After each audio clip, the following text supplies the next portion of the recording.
Let me know when we're ready to go.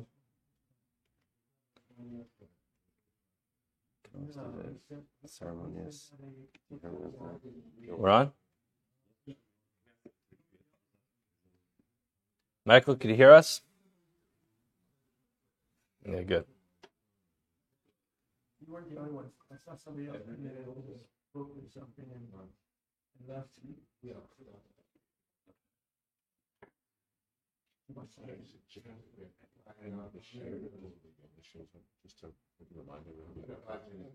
Nether, yeah.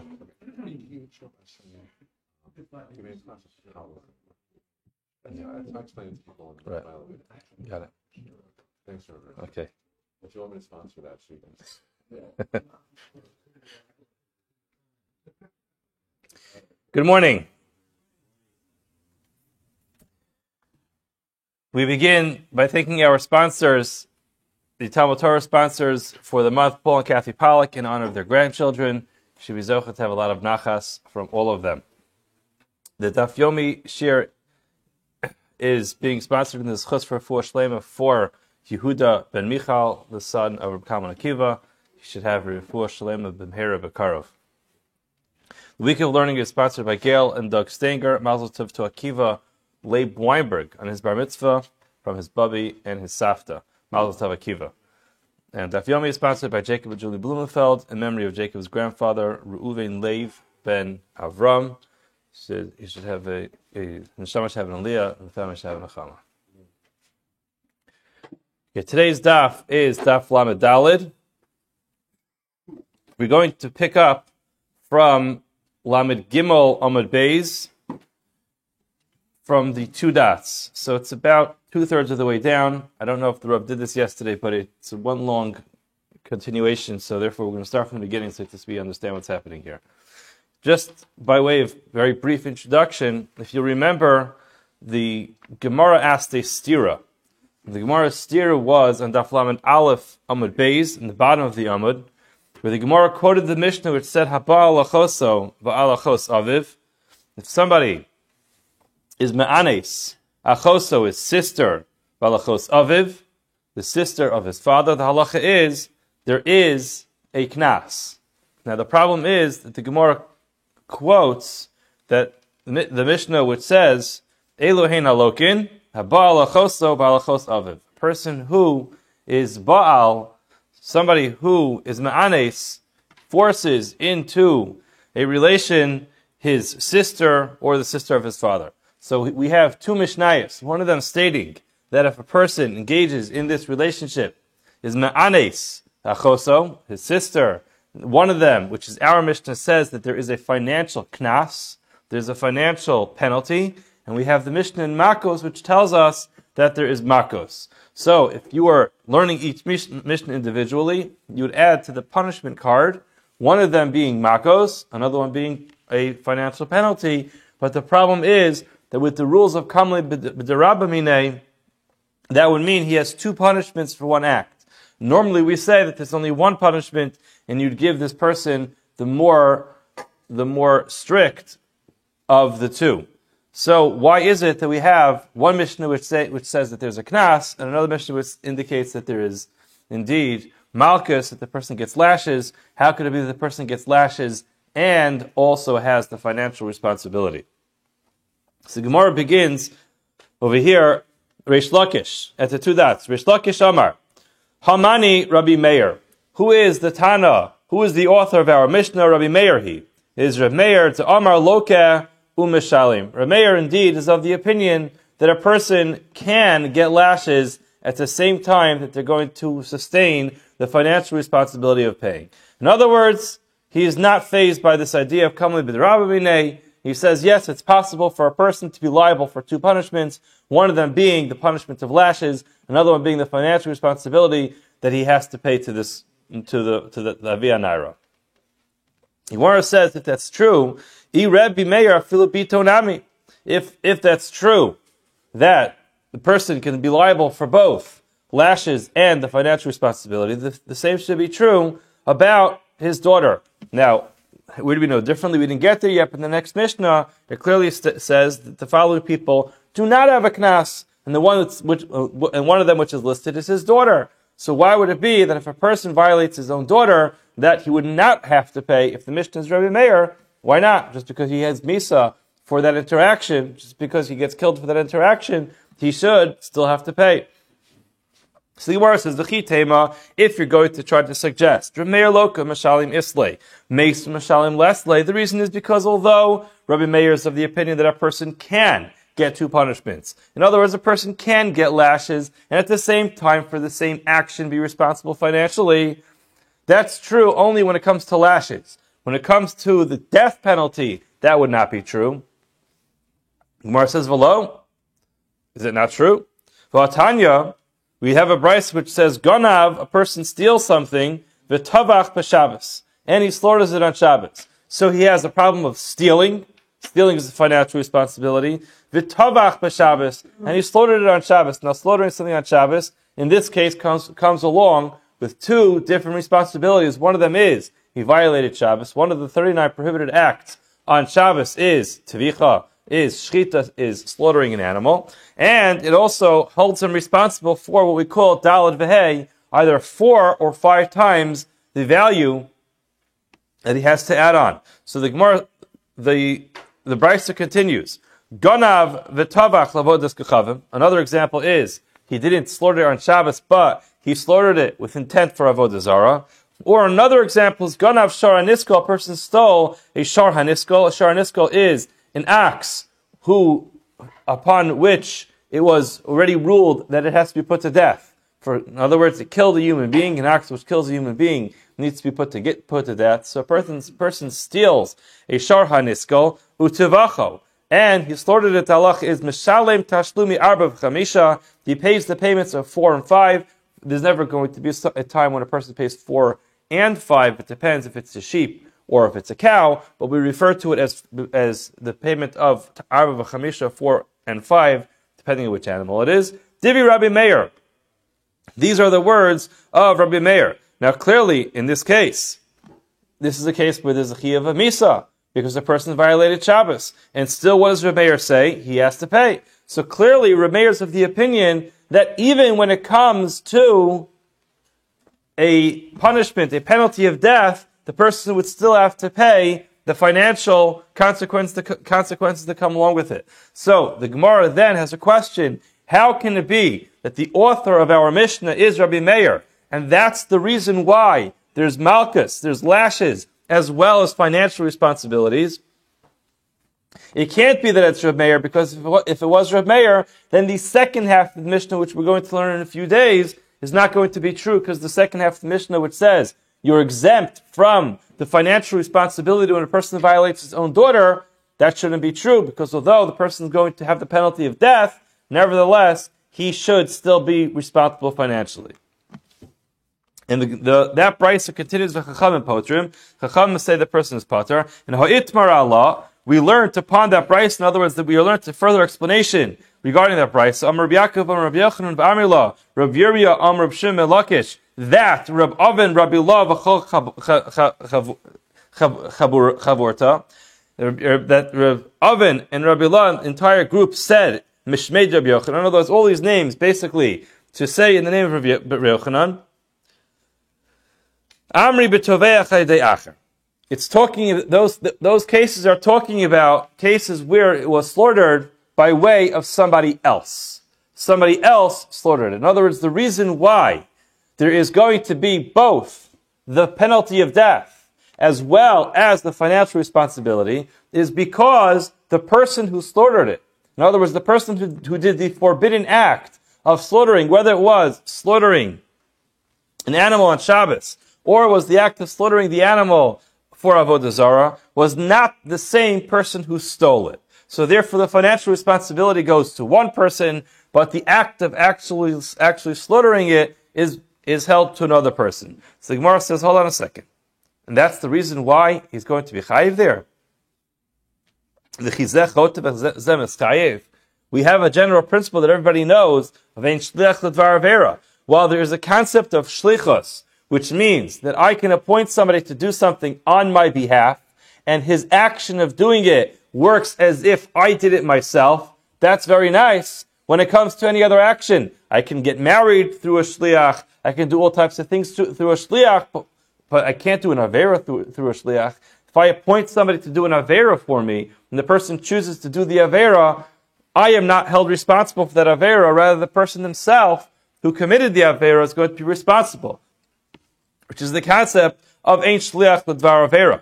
So how could it be here that we have a concept of toveach al yidei acher, that person will go ahead and slaughter it? Nevertheless, I, or the thief, will be responsible for the payment.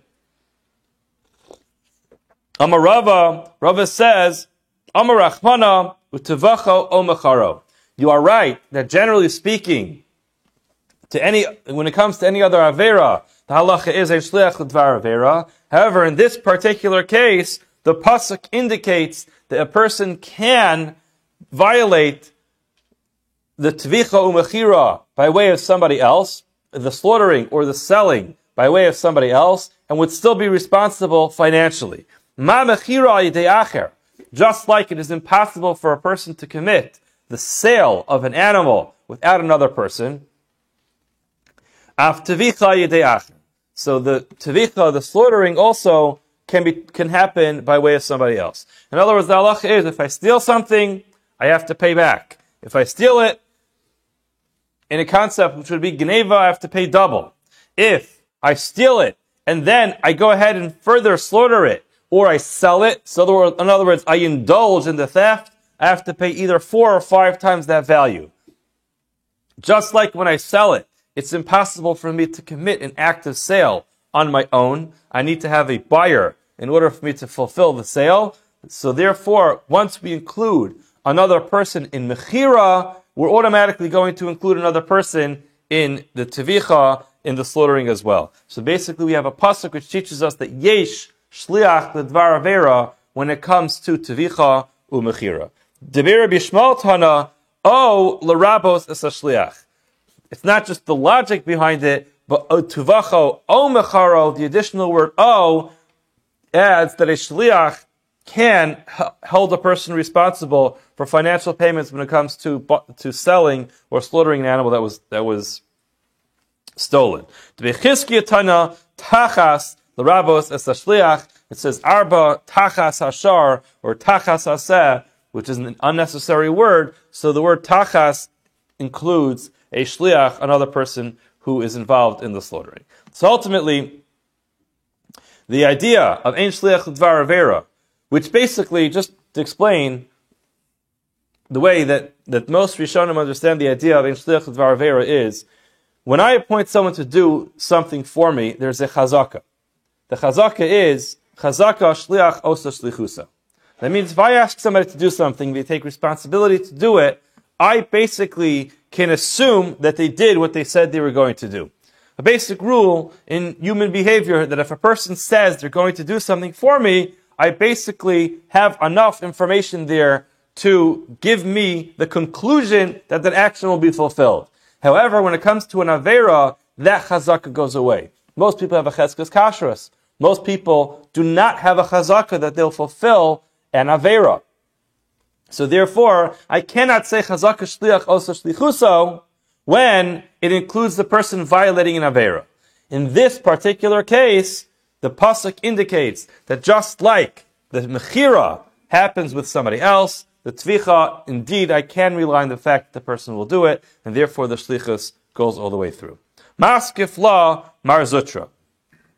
Mar Zutra asks just a basic fundamental question. Okay, so we say yesh shliach l'dvar avera. Fine. If I steal something and somebody else, at my behest, goes ahead and slaughters the animal, I am going to be responsible. Fine, yesh shliach l'dvar avera. However, in this particular case, there's something wrong here. Because mi'ika mili, the ilu avid ihu loy mechayev, the avid shliach u'mechayev, this case is very strange. Because we find that the shliach can actually accomplish something which the original person can't do on his own. Because had he slaughtered it, he would not be obligated to pay because of kamli v'drabimine. So here we have a case where if the person himself, if the thief, the ganav himself, were to go ahead and slaughter it, he would not be chayiv. But because he asked somebody else to do it, all of a sudden now he's going to be chayiv. So how could it be that the shliach is better? And the Gemara says this is just basically a misunderstanding. When a person does not sustain the financial responsibility because of the fact that he's dealing with a more harsh punishment, that doesn't mean he's not chayiv. It just means there's a technicality over here where we won't impose the chayiv on the person. We're not going to impose the financial responsibility. So the Gemara says, the original thief, it's not because he himself is not obligated to pay for it. Ela mishum dekam le b'derabba minei. It's just a simple technicality that since he has a more harsh punishment coming his way, so he doesn't have to pay. But of course, the financial responsibility is there. If you look at the bottom Tosfos, points out that there is a possibility that a person would have a chiyuv lotzis yidei shemayim. Here it's afgav dahacha filu lotzis yidei shemayim einu chayiv dedafka b'mamon hu damar avol knas lo machayiv. So basically, Tosfos is pointing out over here that in this case there isn't even in other words, a person is being put to death, or a person is getting a harsh punishment because of something they did wrong, and then the Beis Din informs them that, by the way, you should just know that your action also comes along with financial obligation. The person could technically say, you know what? If there's a financial obligation over here, I want to pay it. I don't want to have money that I really owe, but I'm exempt from. So if it would be a real monetary fine, or not, I shouldn't say fine, a real monetary chiyuv, then there is a concept that he should go ahead and pay it. When it comes to an imposed penalty, a knas, which is not regular monetary obligation, says Tosfos, there isn't even a chiyuv of bidei shemayim. Gemara goes on. If it's true that we're talking about a case where a person had the animal slaughtered by way of somebody else, why is it that the Rabbanan who disagree with Reb Meir, de Patri, who say that there is no chiyuv? Why not? Someone else went ahead and slaughtered it. There's no kamei b'drabba minei when two people are involved. The Gemara says, Man chachamim, who are the chachamim? In other words, chachamim is generally used to describe the other opinion. But there's somebody who said it. There's an author of the opinion of the chachamim. The Gemara says the chachamim in this case is authored by Rabbi Shimon. Rabbi Shimon he, to Amar, at the top of Daf Lamed Daled, Amar Aleph, to Amar, shchita she'ena re'uya lo shema shchita. A shchita which does not actually accomplish its purpose of making the animal kosher meat to be eaten, lo shema shchita, is not considered a shchita with regard to the obligation of paying 4 or 5 times the value of that animal. So the Gemara says, okay, let's analyze this. Ha-tenach avodas kochavim v'shar haniskol. That all makes sense when it comes to avodas kochavim and shar haniskol. Why? Because if a person slaughters an animal and has in mind that he's serving avodah zarah, so he's not allowed to eat the meat. The same thing is true by shar haniskol. A shar haniskol is an animal which has to be put to death. A person can't eat it. It's asr ba'ana. Shchita Shabbos, when it comes to slaughtering an animal on Shabbos, shchita ru'uyihi, it is indeed a good shchita. Why? T'tnan, for we learned in the Mishnah, shochet b'Shabbos of Yom Kippurim. A person goes ahead and slaughters an animal. He shechts an animal on Shabbos or on Yom Kippur. The halacha is, afal pi shemischayiv b'nafsho. The Mishnah in Chulin teaches us, even though he's chayav misa for violating Shabbos or Yom Kippur, shchitaso keshera, the animal is actually kosher. It's allowed to be eaten. So the Gemara says, you know what? You're right. If we were following that Mishnah, we'd have a problem. However, Savarla, Rabbi Yochanan Sandler, Shimon, in this case, he paskins like Rabbi Yochanan Sandler. Who's Rabbi Yochanan Sandler? Tanya, for we learned in the Brisa. Hamavashel b'Shabbos. A person cooks on Shabbos. So now it's important to point out there's a fascinating sugya with regard to Hilchos Shabbos called Ma'aseh Shabbos, where we learn the halachas of the product of Chilul Shabbos, and these halachas are dealt with at the beginning of Siman Shin Yud Ches, which is the Siman which is famously known for the halachas of Bishul. The first Sif Aleph in Siman Shin Yud Ches, describes the halachas of somebody who violates Shabbos and there's a product that comes out of that Chilul Shabbos, whether or not a person can benefit from it. Now the Ramah adds in, Hamavashel o she'asa shar malachos. In other words, the Ramah says it's not limited to cooking. Well, this is indeed subject of a dispute amongst the Rishonim, whether it is specifically bishul, because bishul is unique. You take an item which is really unedible, and then you make it edible, and it really transforms the item. Lamaisa, according to the Ashkenazim, according to the Ramah, this halacha is true for all malachas Shabbos, any violation of Shabbos. Hamavashel b'Shabbos, says the Brisa. B'shogeg, if a person does it unintentionally, the halacha is yochal. He's allowed to eat it. Now if you look at Rashi, Rashi adds in some crucial information over here. B'shogeg yochal afilu bo bayom. You're allowed to even benefit from it, even on Shabbos. B'mezid lo yochal. If a person cooked on Shabbos or did another malacha on Shabbos, b'mezid, intentionally, the halacha is lo yochal, he cannot eat it. What does that mean? Let's look at Rashi, the first skinny line in Rashi. B'mezid lo yochal, who? The violator of Shabbos cannot eat it. When? Liola, forever. It is always forbidden for this person to eat it. Aval acherim Yisraelim ochlim. Other Jews are allowed to eat it. Tibi Rabbi Meir. That's the opinion of Rabbi Meir. Rabbi Yehuda Omer, Yehuda notches it up one level. B'shogeg, when a person violates Shabbos and cooks something, b'shogeg, unintentionally by mistake, what does that mean? That means he woke up, he forgot that it was Shabbos. Or he woke up and he knew it was Shabbos, but he had forgotten that it was forbidden to cook on Shabbos. The halacha is, yochab l'motzoi Shabbos. He's allowed to eat it on Motzoi Shabbos. Again, look at Rashi. Yochal hu l'motzoi Shabbos. He must wait till after Shabbos. V'lo bo bayom. He's not allowed to eat it during that day. Why? Says Rashi, tekansinon shogeg atu mezid. We penalize him and we say, even though it was by mistake, we treat it like he mezid. The mezid, if it was actually done on purpose, lo yochal alamis, he's not allowed to eat it forever. Again, look at Rashi, means lo yochal hu olamis, he is not allowed to eat it forever, but other Jews are allowed to eat it. In other words, the item is still kosher, but he himself has a penalty that he's not allowed to benefit or eat it forever. Rabbi Yochanan Sadler, Rabbi Yochanan Sadler takes this even one level higher. He notches it up even more. B'shogeg yochal matzoi Shabbos la'acherim. If a person unintentionally cooks on Shabbos, then yochal, or I should say ye'achel l'motzoi Shabbos la'acherim, it can be eaten by other people when after Shabbos. V'lo.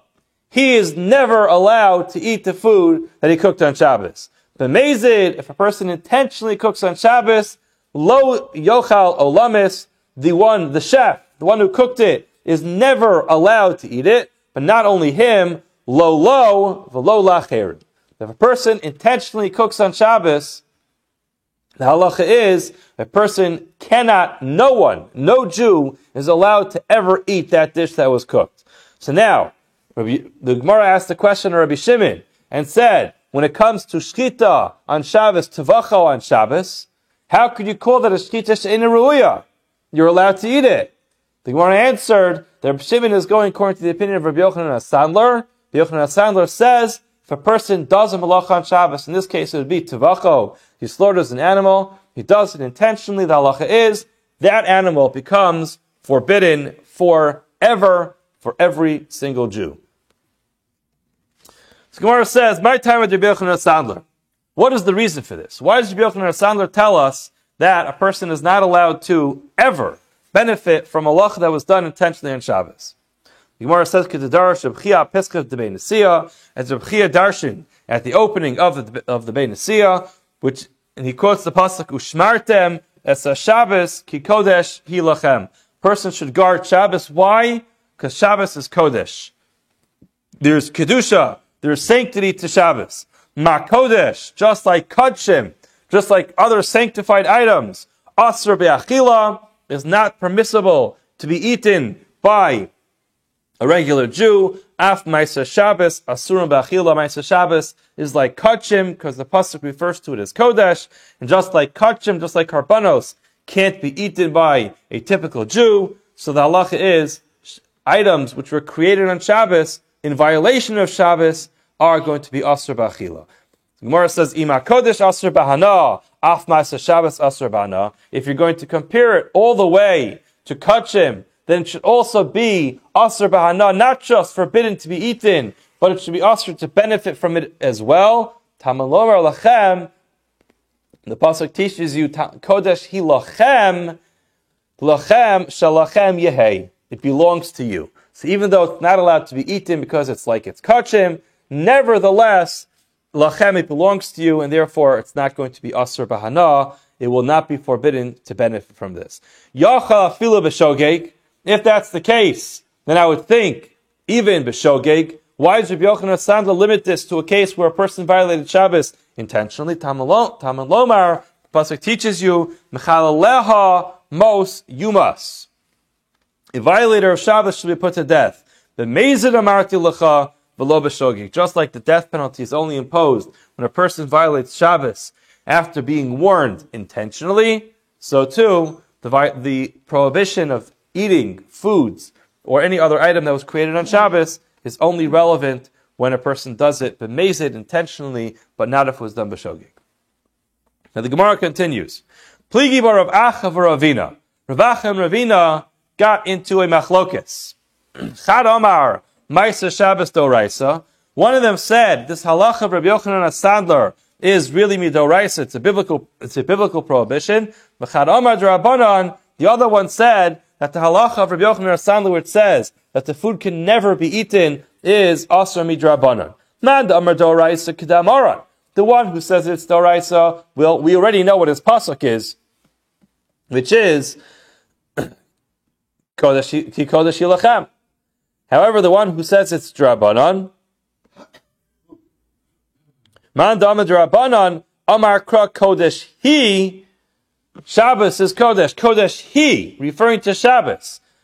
He Kodesh, Ve'ma'aseh Kodesh. So interestingly enough, he uses the exact same pasuk to tell us that the source which told us, which the other opinion said that it was Midaraisa, actually is the exclusion. Kodesh He, Shabbos is Kodesh, but not things that were created on Shabbos. Now the Gemara goes on. According to the opinion that says the prohibition to benefit from foods that were cooked on Shabbos or any other malacha that created an item on Shabbos is Rabbanon, my time out Rabbanon de Patri. What is the reason for the Rabbanon who say that if someone goes ahead and slaughters an animal on Shabbos, they are potter? Ultimately, it's a shchita haruya. It's a fine shchita. So why are they pater? The Gemara says, Kika pati rabbanon ashara. But when the rabbanon said you're pater, they were referring to the other cases. They were referring to cases of shara niskal and avodah zarah, but not Shabbos. The Gemara goes ahead and says, all right, so toveach lavodas kachavim. There was the case of a person who slaughters an animal for avodah zarah. The Gemara analyzes this very carefully. Kiven the shachat ba'porta itzar la. Idach ki katavach lav demari katavach. The Gemara basically takes a few halachas as a given. Takes some halachas for granted, which is that we know that for an animal to be kosher, when we learned Maseches Chulin, we learned you have to cut the two simanim, the kana and the veshet, the windpipe and the food pipe. However, when it comes to avodah zarah, you don't need to slaughter the animal to the point where it's going to be kosher to be eaten. Even a slight little cut in the neck, if it's done for the sake of avodah zarah, already turns the animal into avodah zarah. So the Gemara says, technically we have a problem over here. You can't have a case of violating both. Let's read this inside. As soon as he made even a slight cut for avodah zarah, now the animal becomes aser. It's avodah zarah. So now idach, when he goes through with the rest of the shchita, when he goes through the karna and the veshet, ki katavach lav demari katavach. When he is shechting it, he's no longer shechting an animal which belonged to the original owner, which would be mechayev him, which would obligate him to pay the additional penalty of 4 and 5. Why? Because the second he already introduced avodah zarah into this animal, it leaves the ownership of the original bailim, the original owner, because it transfers to avodah zarah. So therefore, it's impossible, says the Gemara, for a person to have a chiyuv of dal vehei of 4 and 5 times, because in order for that to happen, you need to slaughter an animal which belongs to the original owner. But once you violate the Yisr of avodah zarah with this animal, the animal is immediately pulled out of the ownership of the owner and made into avodah zarah. So when he finishes the shechita, he is not shechting an animal which belongs to the owner, he is shechting an animal which is avodah zarah. Amarava, ba'omer b'gmar zvicha hu ovda.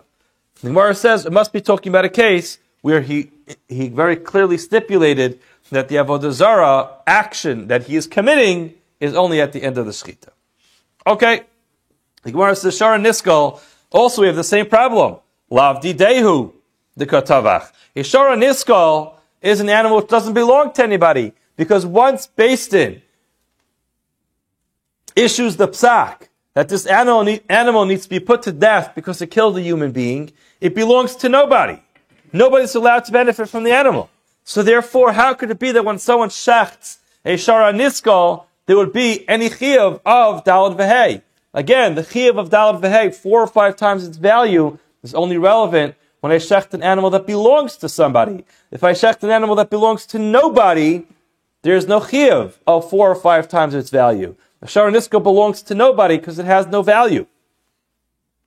Amaraba hacha b'mayaskinan. Here we must be referring to a case of kegon shemasru l'shomer, where the animal was given over to a shomer. The hizik beveis hashomer. While the guardian was watching this animal, it went out and killed the human being. V'nigmara dinei beveis hashomer. The Beis Din went ahead and issued the halachic ruling that the animal needs to be put to death while it was still under the guardianship of this shomer, this guardian. Now, the gonvu ganav mibeis shomer. A lot of action happened over here.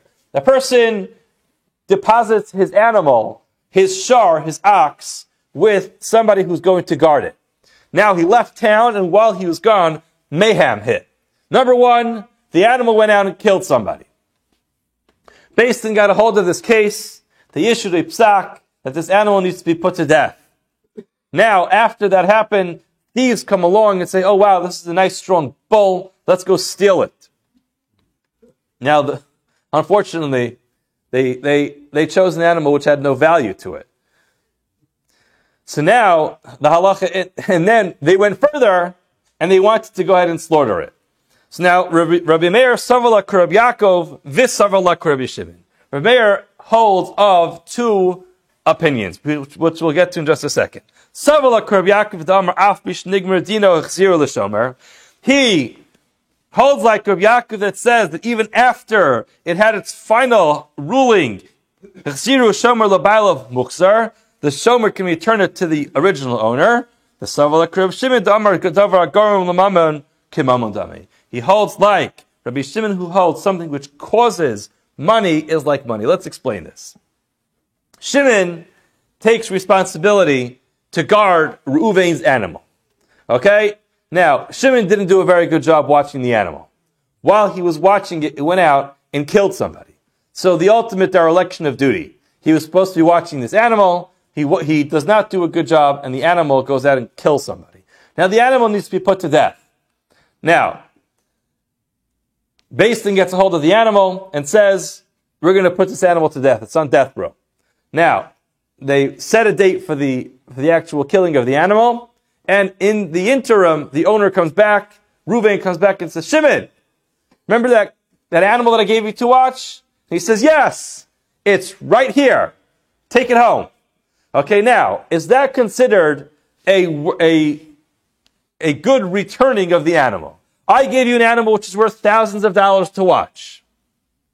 When you're returning the animal to me, the animal has zero value. It's going to be put to death. There's nothing you can do with the animal. Is the fact that I'm actually returning the physical animal enough, even though the animal holds no value? Says Reb Yaakov, Af mishenigmar dino, hechziro, shomer leba'alav, muksar. Even after the final psak is issued, that this animal needs to be put to death, if you return the animal to its owner, you have discharged your duty, and you have returned the animal. If you look at Rashi, hechziro, shomer leba'alav, it's 5 lines before it starts to get wide. The Amar le, Tura, Ashalamtali, Tura, Ashalimas lach. You gave me an animal, you gave me an ox, and I gave you back an ox. We're not talking about the value of the ox. We're not talking about the appreciation or the depreciation of its value. Here's the animal. You gave me the animal to watch, I'm returning the animal to you. Now it happens to be the animal has zero value, but still says Rabbi Yaakov, you have discharged your duty. What's the next din? The next din is Davar Garul L'Maman K'Maman Dami. Davar Garul L'Maman means that this thing actually does not hold monetary value, but it has the ability to cause monetary value. The classic case of this is if a person promises to give a korban, so he walks over to his animal and says, Harezu Ola. This animal should be an Ola. Now, if that animal is alive at the time that he wants to bring her for an Ola, he goes ahead and brings an animal. If the animal dies, now he's going to have to reimburse. It shouldn't say Harezu, Hare Alai Ola. He's going to have to take money to go buy another korban. He's going to have to go ahead and buy another korban. So that animal is considered Davar Gorel L'Mamon, because it will cause him a financial responsibility. Bringing the animal as a korban is gorem, that he does not have to pay money.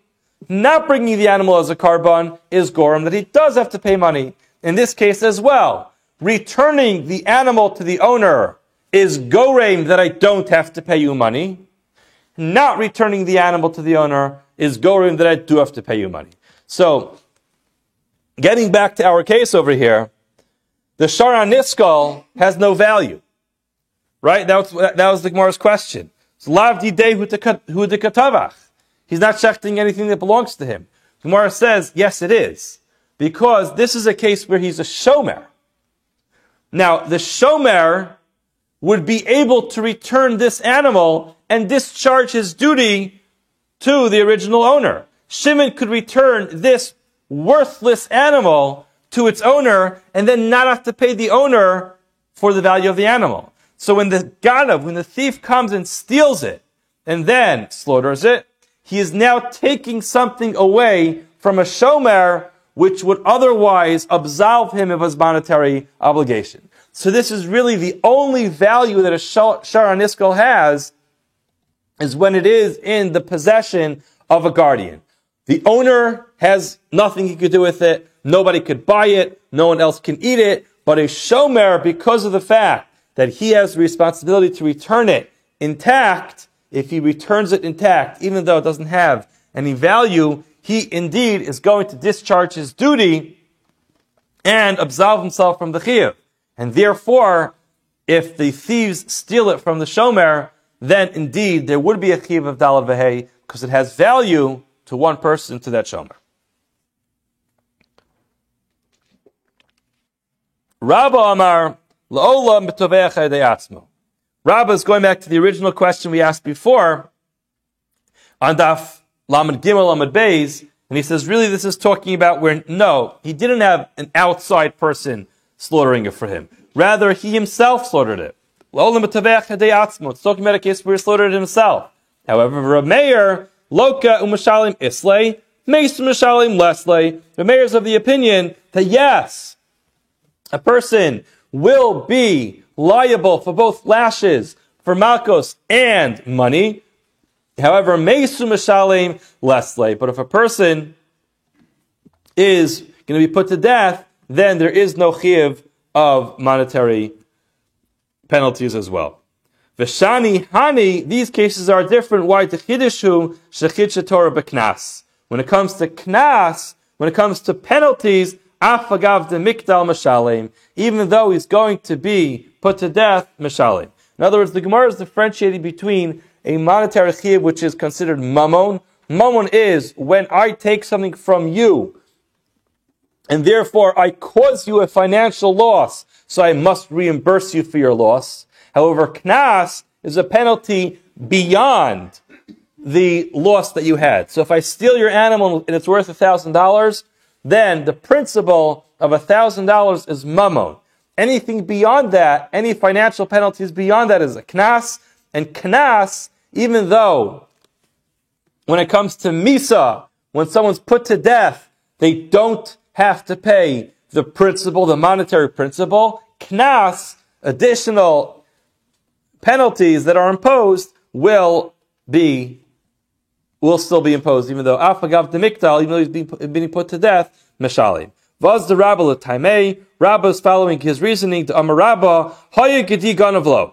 Rabba says, if a person has a gedi, a goat, ganavlo, which he stole. Now, v'tuvacho b'Shabbos. So he stole it previously, he has a stolen goat in his possession, and he says, on Shabbos, he says, you know what? Bring that goat over. Let's eat it for lunch. He slaughters it on Shabbos. The halacha is chayiv. Why? Shekvar neschayiv bigneva kodem sheyavo lidei Yisra Shabbos. He's going to be chayiv for the gneva. Why? Because they're independent. The theft happened before Shabbos, and the slaughtering, the shechting happened on Shabbos. So therefore, he's chayiv for both. Shekvar neschayiv bigneva kodem sheyavo lidei Yisra Shabbos. The gneva took place. The theft took place before his violation of Shabbos took place. Ganav v'tovach b'Shabbos, if he did it all on Shabbos. He stole it on Shabbos, and he slaughtered it on Shabbos. Potter. Why? She'im ein geneva.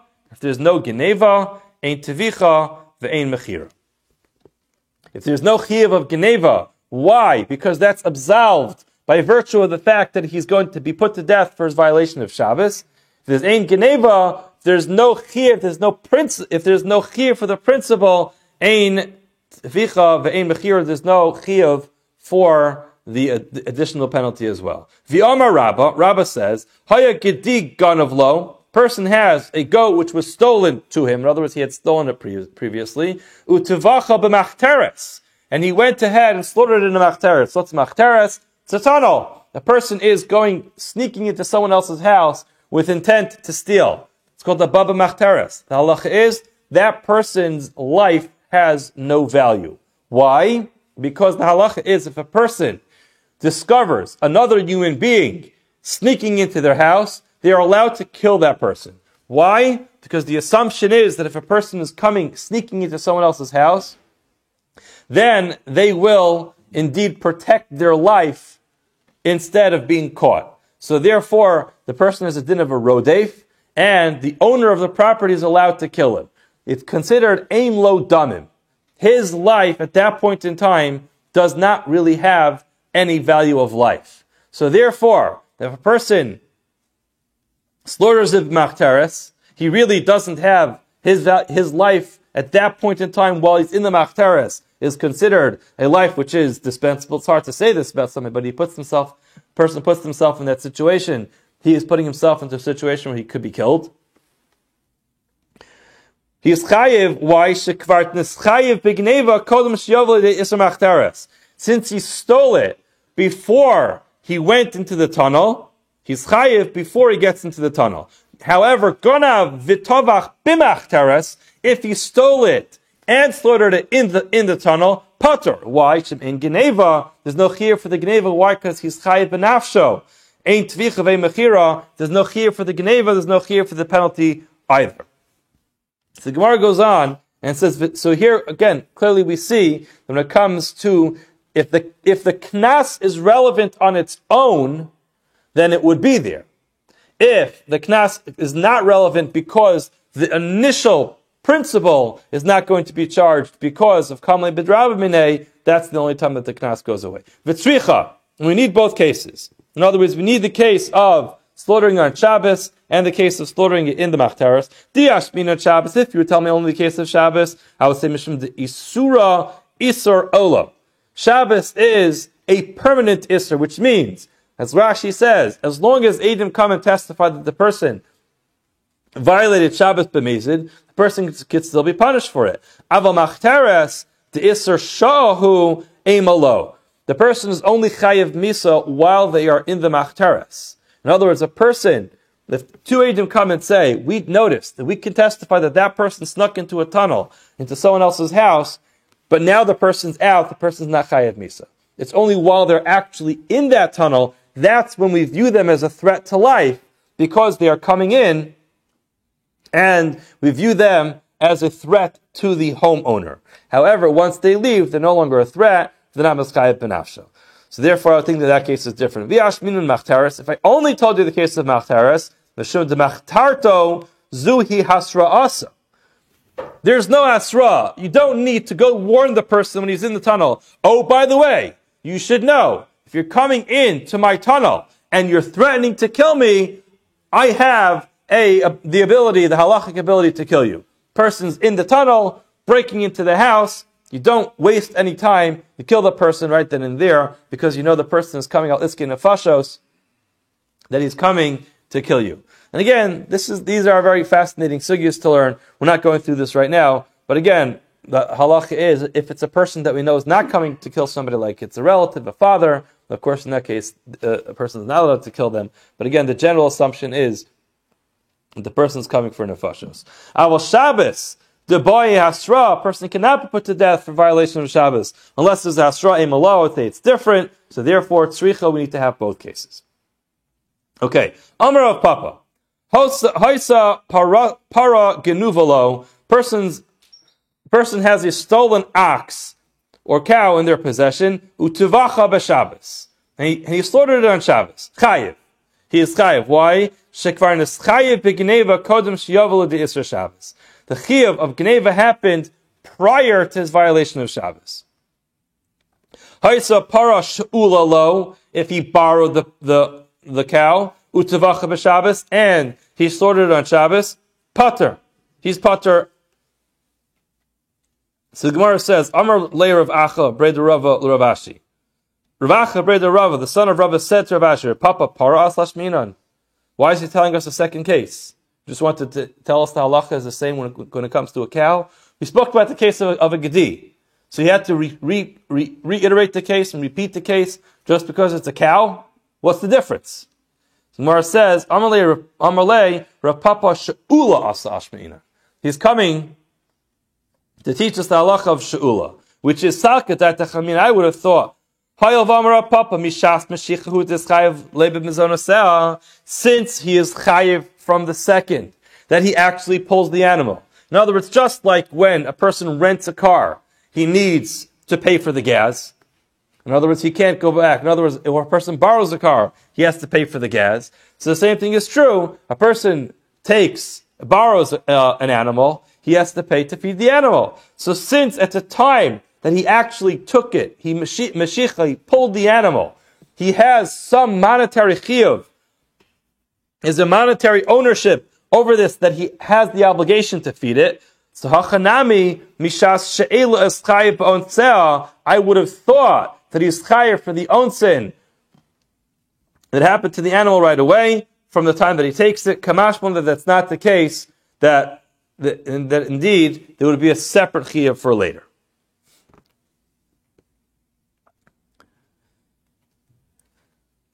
Amarava. Hiniach lehenavim para she'ula. A person borrows a cow, and then he dies, and he leaves over that cow to his children. Mishtamshim ba kol yamei she'elasa.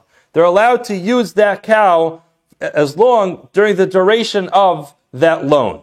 Mesa, if the animal dies, ein chayavin ba'onsa. The children are not chayiv for unpreventable circumstances. In other words, they have the ability to use it because their father borrowed it, but they were not the borrowers of it, and therefore they don't have the obligation to pay if the animal is damaged. Now, the next case, Kesuvurin shalavianhi, they thought the animal belongs to their father, Utuvachua v'achlua. And they went ahead and slaughtered it and ate it. Mishalmin demei basar bezul. They have to pay back the cheapest price of meat. Even if this is high quality meat, they pay back the cheapest price of meat. And Rashi points out they have to return the hides to the owner. Because again, they didn't know that when they were slaughtering it, they were slaughtering an animal that didn't belong to them. The Mishnah continues, if their father left behind real property, real estate, in that case, they do have to pay. There are those who learn that halacha on the Reisha, and there are those who learn on the Seif. In other words, there are those who say the original halacha, which is that if a father left over a borrowed cow in his possession, the children are allowed to use it, but they're not chayav an onsin. Some understand that this last halacha over here, which is that if the father owns real property, then they will be chayav an onsin. Why? What's the reason for that? Because the father's property ultimately backs up any loan that he takes. So therefore, if they have the property of the father, that property was already connected to this loan before they got it. And the Ikka the Maskinlah Seifa say that it's referring to the second case, which is that if they went ahead and slaughtered the cow and ate it, the father owns real property, then they would have to pay back the real value of that animal. Why? Because the property was backing up that loan. So those who learned on the Reisha, which is the first case, where they simply used it and an onus happened, kol shekena seifa. So certainly that real property will back up the seifa as well. There's no reason why there should be a difference. Upliga de Rav Papa. And that is ultimately arguing with Rav Papa. What does Rav Papa say? Rav Papa says that the property ultimately backs up the loan from the time of the onus, the time that the actual animal was damaged, not at the time that you borrowed it. So if this case where the real property is backing up the loan is both the Reisha and the Seifa, it's clearly disagreeing with Rav Papa.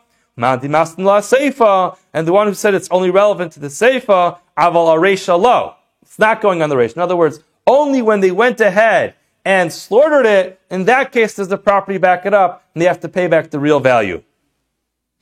But not on the Reisha behind Rav Papa. That indeed is the opinion of Rav Papa, that only at the time of the actual loss, when the animal is damaged, does the property kick in, and that is actually the Chiyav of Rav Papa. But the first case, they will not be Chayiv because of the fact that the property, while it was there, it does not go into effect at the time of the loan.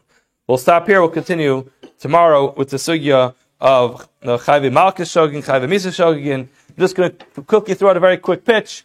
Tonight, in Mir Hashem, we are starting a brand new series on learning how to learn Gemara. We spend a lot of time learning Gemara here, which is beautiful. We go through it very quickly, but in Mir Hashem tonight, we're going to spend time on the actual technique and the methodology of what it takes to actually understand what's going on within the language of Gemara, to understand what to expect when you open a Gemara, and how to open a new Gemara and learn it on your own. It's going to be a work in progress. It's going to be very exciting. I look forward to seeing as many of you as we can. Have a wonderful day. 8:30 tonight, yes.